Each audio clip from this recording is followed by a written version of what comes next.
ഞാൻ ഡാനിലേക്ക് വരാൻ മുമ്പ് ശ്രീ ആർ വി ബാബു, ഹിന്ദു ഐക്യവേദിയുടെ നേതാവ്, ടെലിഫോൺ ലൈൻ ചേരുകയാണ്. Shri R V Babu, PS പ്രശാന്തിന് ആ സ്ഥാനത്ത് തുടരാൻ അർഹതയുണ്ടോ ഇനി? PS പ്രശാന്ത് എപ്പോഴും രാജിവെക്കേണ്ടതാണ്. ആ കാര്യം നമ്മൾ ഈ വിഷയം തുടങ്ങിയ ഡേ 1 നമ്മൾ പറഞ്ഞുകൊണ്ടിരിക്കുകയാണ്. PS പ്രശാന്ത് ഇതിന് കുറ്റക്കാരനാണ്. ഈ കോടതിയിൽ ഈ കേസ് തന്നെ വരാൻ കാരണം എന്താണ്? സ്പെഷ്യൽ കമ്മീഷൻ അറിയാതെ ഈ പാളികൾ 2019 അനുഭവത്തിന്റെ അടിസ്ഥാനത്തിൽ ആ അനുഭവം ഉണ്ടായിട്ട് പോലും ഈ പാളികൾ ഉണ്ണികൃഷ്ണൻ നമ്പൂതിരിയെ മെയിൽ അയച്ച് വിളിച്ചു വരുത്തി അദ്ദേഹത്തിന് കൊടുത്തത് പ്രശാന്താണ്. അതിന് അദ്ദേഹം പറയുന്ന ന്യായം എന്താണ്? അദ്ദേഹം പറയുന്ന ന്യായം ഇനി കോടതി അത് അംഗീകരിച്ചില്ലേ എന്നൊക്കെയാണ്. കോടതി എങ്ങനെയാണ് അത് അംഗീകരിച്ചത്? ഞങ്ങൾ ഉരുക്കി കഴിഞ്ഞു, ഇനി ഞങ്ങൾക്ക് പഴയ പോലെ കൊണ്ടുവരാൻ പറ്റില്ല എന്ന് പറഞ്ഞപ്പോൾ കോടതി ശരി അവിടെ കൊണ്ടുവന്ന് വയ്ക്കാൻ പറഞ്ഞു.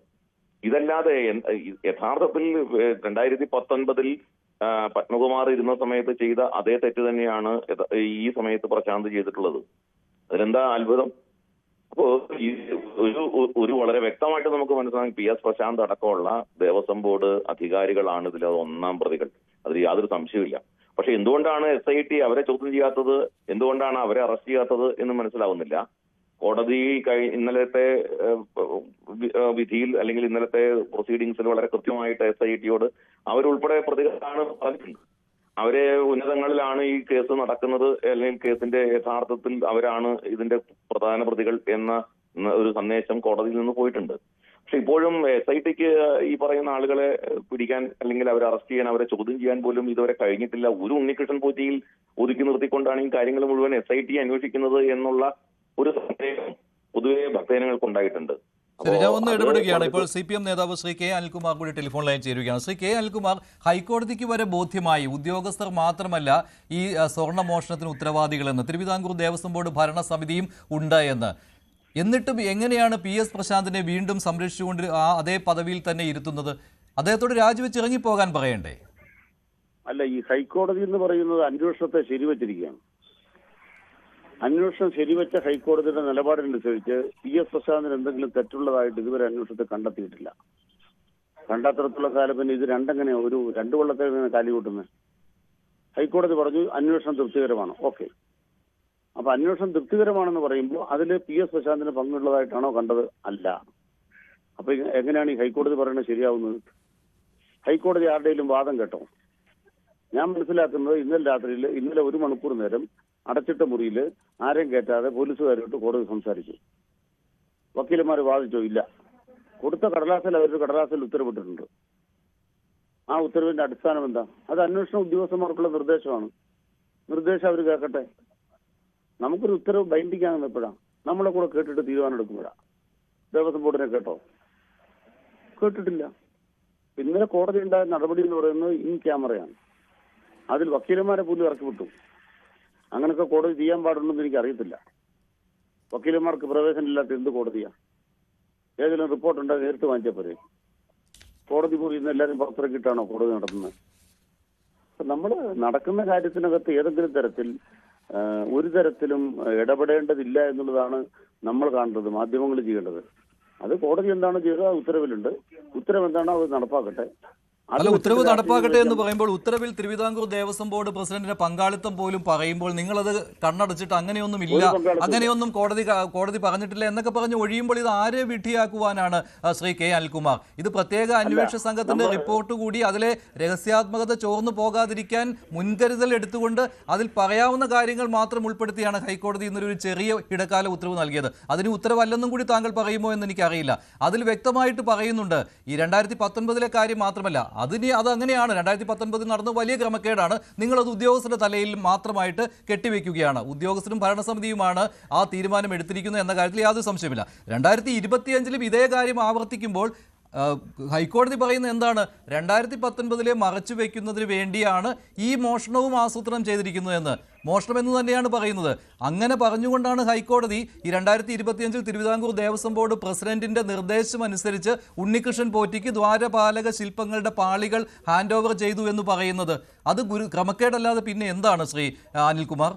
അത് ഉണ്ണികൃഷ്ണൻ പോറ്റി അല്ലല്ല, ഉണ്ണികൃഷ്ണൻ അല്ലെ ഇടയ്ക്ക് ഒരു കാര്യം കൂടി, ഒരു ബൈറ്റ് നേരത്തെ ഉണ്ടായിരുന്നു പ്രശാന്തിന്റെ, ഒരു 2 ആഴ്ച മുമ്പാണ് തോന്നുന്നു. ഈ ഉണ്ണികൃഷ്ണൻ പോറ്റിയൊക്കെ ഞങ്ങൾക്ക് അന്ന് തന്നെ മനസ്സിലായതാണ്, ഞങ്ങൾ മാറ്റി നിർത്തിയതാണ് എന്നൊക്കെ അദ്ദേഹം പറഞ്ഞിരുന്നു.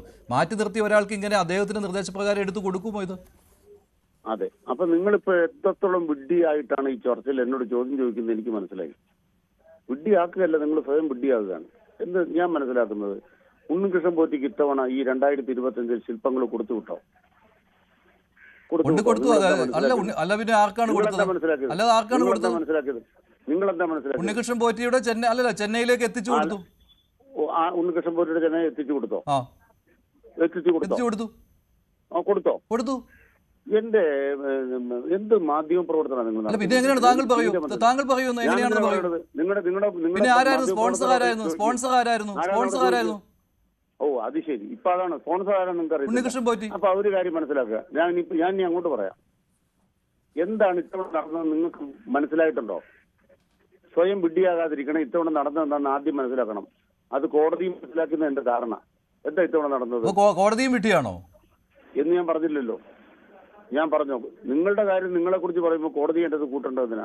ഞാൻ കോടതി പറഞ്ഞത് മാത്രമേ പറയുന്നുള്ളൂ. എനിക്ക് കൃത്യമായിട്ട് ഈ കാര്യം അറിയുകയും ചെയ്യാം.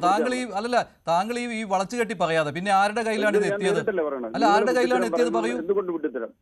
നിങ്ങളോട് ഞാൻ ചോദിക്കുകയാണ്, ഇത്തവണ ആരാണ് ഈ ദ്വാരപാല വിഗ്രഹം അല്ലെ ശില്പം ചെന്നൈയിൽ കൊണ്ടുപോയത് നിങ്ങൾക്കറിയാവോ? ദ്വാരപാലക ശില്പമൊന്നും അല്ല കൊണ്ടുപോയത്, അതിന്റെ പാളികളാണ് അഴിച്ചെടുത്ത് കൊണ്ടുപോയത്. ശില്പമൊക്കെ അവിടെ ഉണ്ട്. ഓ അത് ശരി. അപ്പൊ നിങ്ങൾ പഠിപ്പിക്കാൻ തുടങ്ങാണോ? താങ്കൾ ഇങ്ങോട്ട് പഠിപ്പിക്കാൻ തുടങ്ങി, ഞാൻ അങ്ങോട്ടും പഠിപ്പിക്കാൻ തുടങ്ങും. അതെ, അങ്ങനെയാണ് നിങ്ങൾ പഠിച്ചിട്ട് വാ, എന്നിട്ട് സംസാരിക്കാം. അല്ല പിന്നെ താങ്കൾ എന്താണ് ഈ പറയുന്നത്? ഈ കോടതി ഉത്തരവ് താങ്കൾ വായിച്ചോ? ജി ഒന്ന് വായിച്ചു നോക്കൂ. താങ്കൾ വായിച്ചു കാണുമല്ലോ, താങ്കൾ അഡ്വക്കേറ്റ് അല്ലേ? ഞാൻ മിസ്റ്റർ നിങ്ങളോട് ഞാൻ ചോദിക്കുന്ന ഒരു ചോദ്യത്തിന് ഉത്തരം പറയും മിസ്റ്റർ. ഇത്തവണ ആരാണ് ഈ പോറ്റിയാണോ ഈ ചെന്നൈയിലേക്ക് നന്നാക്കാൻ കൊണ്ടുപോയത്? ഇവിടുന്ന് കൊണ്ട് പോറ്റിയുടെ കയ്യിൽ കൊടുത്തു. പോറ്റി മറ്റേ എന്താ സ്ഥാപനത്തിന്റെ പേരെന്താണ്? സ്മാർട്ട് ക്രിയേഷൻസിൽ കൊടുത്തു. അതിലൊന്നും ഒരു വ്യത്യാസമില്ല. പോറ്റിയുടെ കയ്യിലാണല്ലോ ഇത് എത്തിയത്, അത്രേ ഉള്ളൂ. പോറ്റിയുടെ കയ്യിലാണല്ലോ ഇത് എത്തിയത്. നിങ്ങൾ വിഡ്ഢിയാന്ന് പറഞ്ഞാൽ കൊണ്ടാ. നിങ്ങൾ വിഡ്ഢിയാസുരനാണ്. വിഡ്ഢിയാസുരനാന്ന് പറയാൻ കാരണം എന്താണെന്നറിയോ? ഞാൻ പറഞ്ഞുതരാം എന്താ കാര്യം. ഇത്തവണ ശബരിമലയിൽ നിന്ന് ഇത് കൊണ്ടുപോയത് പോറ്റിയല്ല. ഒരു ഘട്ടത്തിൽ പോലും ഇത് പോറ്റിക്ക് കൈമാറിയിട്ടില്ല ഈ പ്രശാന്തിന്റെ കാലത്ത്. അത് മനസ്സിലാക്കാതെയാണ് രാവിലെ ചോദ്യമായിട്ട് ഇറങ്ങിത്തിരിക്കുന്നത്. എന്തൊരു മാധ്യമ പ്രവർത്തന ഗതികേടല്ലേ? പിന്നെ താങ്കൾ പറയൂ, ആരാണ് കൊണ്ടുപോകുക? ആർക്കാണ് കൊണ്ട് എത്തിച്ചു കൊടുത്തത്? ആരായിരുന്നു ഇതിന്റെ അല്ലല്ല ആരാണ് ഇടുന്നില്ല? ഓ അപ്പൊ ഇടനിലയാണോ? എന്താണ് താങ്കൾ പറയുന്നത്? ഈ ദേവസ്വം ബോർഡ് പ്രസിഡന്റ് തന്നെ പറഞ്ഞിട്ടുണ്ട് ഉണ്ണികൃഷ്ണൻ പോറ്റിയുടെ പേരിലാണ് ഗ്യാരണ്ടി. അതുകൊണ്ട് ഉണ്ണികൃഷ്ണൻ പോറ്റിയെ തന്നെ 2025-ലും ഇത് മെയിൻ്റനൻസിന് വേണ്ടി ഏൽപ്പിച്ചുവെന്ന്. പിന്നെ എന്താണ് താങ്കൾ പറയുന്നത്? നിങ്ങൾ വിഡ്ഢിത്തരം വീണടുത്ത് കിടന്ന് ഉരുളരുത് കേട്ടോ. ഞാൻ ഉരുണ്ടില്ല, താങ്കൾ ഉരുണ്ട് മറിയുകയാണ്. എന്നാൽ നിങ്ങൾ തലകുത്തി നിൽക്കുക. ഞാൻ നിങ്ങൾ തലകുത്തി നിൽക്കേണ്ട മഞ്ജുഷേ. ഞാൻ അല്പമെങ്കിലും വെളിവുണ്ടെന്ന് ഞാൻ പറയുന്നത് കേൾക്ക്. മഞ്ജുഷോട് ഞാൻ ചോദിക്കാം. ഒന്നാമത്തെ കാര്യം, കേരളത്തിലെ മുഴുവൻ പേർക്കും അറിയാം, ആ ഫയൽ നോക്കുന്ന മുഴുവൻ പേർക്കും അറിയാം, തിരുവാഭരണ കമ്മീഷൻ ചെന്നൈക്ക് പോയോ? അതിന്റെ കസ്റ്റോഡിയൻ തിരുവാഭരണ കമ്മീഷനാണോ? അത് കൊണ്ടുപോയപ്പോൾ ദേവസ്വം ഓഫീസർ ഉണ്ടായിരുന്നോ? അത് കൊണ്ടുപോയപ്പോൾ തന്ത്രിയുടെ അനുവാദം ഉണ്ടായിരുന്നു? അത് കൊണ്ടുപോയപ്പോൾ സ്മിത്ത് അളവെടുത്തോ? അത് കൊണ്ടുപോയപ്പോൾ എഞ്ചിനീയർ ഉണ്ടായിരുന്നോ? ദേവസ്വം വിജിലൻസ് ഉണ്ടായിരുന്നോ? ഇവർ ഒരുമിച്ചാണ് ഇത് കൊണ്ടുപോയെന്നുള്ളത് ഏത് മാധ്യമത്തിലാണ് വരാത്തത്? നിങ്ങൾ ഇതുവരെ മനസ്സിലാക്കിയിട്ടില്ലേ? എന്റെ പൊന്ന് അനിൽകുമാർ, ഇത് ആർക്കാണ് കൊണ്ട് കൊടുത്തത്? അത് കൂടെ പറഞ്ഞോളൂ. അത്രേ ഉള്ളൂ. ഇത് പറയാം. ഇത് ഹാൻഡ് ഓവർ ചെയ്ത് ആർക്കാണ്? അത്രയും കാര്യം വ്യക്തമായി. അതെനിക്കും അറിയാം എന്റെ പൊന്ന് അനിൽകുമാർ, എനിക്കും അറിയാത്. ഉണ്ണികൃഷ്ണൻ പോറ്റി കൊടുത്തു എന്ന് പറയുമ്പോൾ ഉണ്ണികൃഷ്ണൻ പോറ്റിക്ക് കൊടുത്തു, അത്രേ ഉള്ളൂ. ഞാൻ കൊടുത്തു എന്ന് പറഞ്ഞില്ല. അത്രേ അതിൽ പിടിച്ചു തൂങ്ങണ്ട താങ്കൾ. അപ്പൊ ഇനി ഒരു കാര്യം. ഒന്ന്, രണ്ടാമത്തെ പോയിന്റ്, ഇത് ഉണ്ണികൃഷ്ണൻ പോറ്റിയുടെ കയ്യിലല്ല കൊണ്ട് കൊടുത്തത്. അതാണ് നിങ്ങൾ പറഞ്ഞ രണ്ടാമത്തെ വിഡ്ഢിത്തരം. സ്മാർട്ട് ക്രിയേഷൻസ് ഇത്രയല്ലേ ഉള്ളൂ. രണ്ടാമത്തെ വിഡ്ഢിത്തരം സ്മാർട്ട് ക്രിയേഷൻസ്. അവിടെ ഉണ്ണികൃഷ്ണൻ പോറ്റിയും സ്മാർട്ട് ക്രിയേഷൻസ് നമ്മൾ ഇടപെടങ്ങി. താങ്കൾ ഈ പറയുന്നതൊക്കെ ജനങ്ങളെ വെറുതെ കൺഫ്യൂഷൻ ഉണ്ടാക്കുകയാണ്. നിങ്ങളല്ലേ വിഡ്ഢിത്തരം. ഞാൻ ഒറ്റ പാരഗ്രാഫ് വായിക്കാം, അതിനുള്ള മറുപടി താങ്കൾ പറയുമോ? താങ്കൾക്ക് മറുപടി പറ്റുമെങ്കിൽ.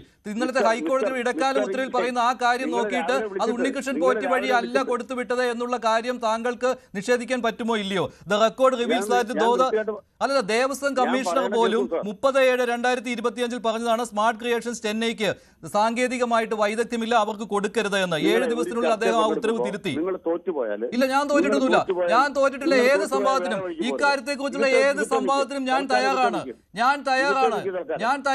ഏത് സംവാദത്തിനും. താങ്കൾ പറഞ്ഞോളൂ. താങ്കൾ മുഴുവൻ പറഞ്ഞു തീർത്തിട്ടേ ഞാൻ ചോദിക്കുള്ളൂ.